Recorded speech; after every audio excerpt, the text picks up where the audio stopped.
बहुत डिफिकल्ट लगता है, उसको हम लोग इजी वे में कैसे सॉल्व कर सकते हैं। मैथमेटिक्स का है और एक ट्रिग्नोमेट्री का क्वेश्चन है कि हमें जो है इसको इसके बराबर प्रूव करना है। इसके जो चांसेस है सीबीएसई में आने की, जो आपका आने वाला पेपर है वो बहुत ज़्यादा है। तो इसको हम कैसे सॉल्व करेंगे, हम अलग अलग इसको पहले सॉल्व करेंगे जो भी कुछ आएगा वैल्यू, फिर उसके बाद इसको हम सॉल्व करेंगे जो भी कुछ वैल्यू आएगा क्या वो इसके बराबर है कि नहीं है। इसी तरीके से हम इसको प्रूव करेंगे। तो वो किसके बराबर आएगा, तो पहला स्टेप क्या होता है हमारा, जो भी ट्रिग्नोमेट्रिक रेशो अगर है उसको हम साइन और कॉस में कन्वर्ट करते हैं। ये साइन और कॉस में तो नहीं है, इसको हम जो है साइन और कॉस में कन्वर्ट करेंगे। तो वो आ जाएगा, इसका जो LHS है 1 प्लस कॉस के बदले सेक ए किसके बराबर होता है 1 divided by cos of A whole divided by sec के बदले फिर से 1 डिवाइडेड बाई कॉस ऑफ ए।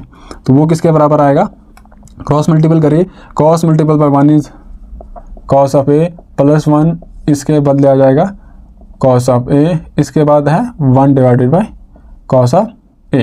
ये कॉस ए या फिर ऐसे अगर आपको नहीं समझ आएगा, ये जो है ये कैसे है a divided by b whole divided by c by d. ये होता है a multiple by d divided by b multiple by सी।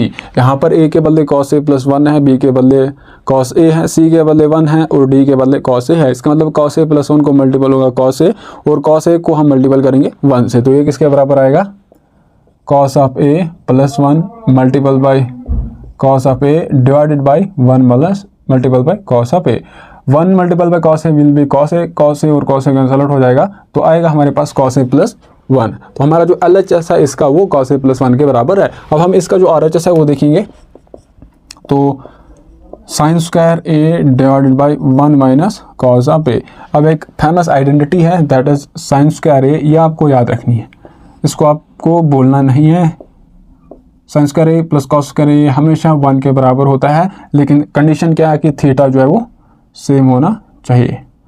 तो यहाँ पर थीटा है, ये थीटा, इधर भी थीटा है। तो वैसे यहाँ पर क्या है साइन स्क्वायर ए, अगर यहाँ पर हम साइन स्क्वायर थीटा का वैल्यू देखें वो किसके बराबर है 1 माइनस कॉस स्क्वायर थीटा। तो वो आ जाएगा किसके बराबर 1 माइनस कॉस स्क्वायर। अब थीटा का बदले हमारे पास जो एंगल का वैल्यू है वो ए के बराबर है 1 माइनस कॉस ऑफ ए। अब ये जो है 1 का स्क्वायर फिर से 1 ही आएगा, this is a square minus b square. तो हमारे पास क्या है a square minus b square किसके बराबर होता है a plus b multiple by a minus b. तो इसको हम एक्सपेंड करेंगे ये वाला फार्मूला का यूज करके, that is a square minus b square होता है a plus b multiple by a minus b. तो आ जाएगा ए के बदले 1 है, वो आ जाएगा 1 plus cos of a multiple by 1 minus cos of A whole divided by 1 minus cos of ए। तो ये हमारा क्या था RHS, और RHS इज दिस।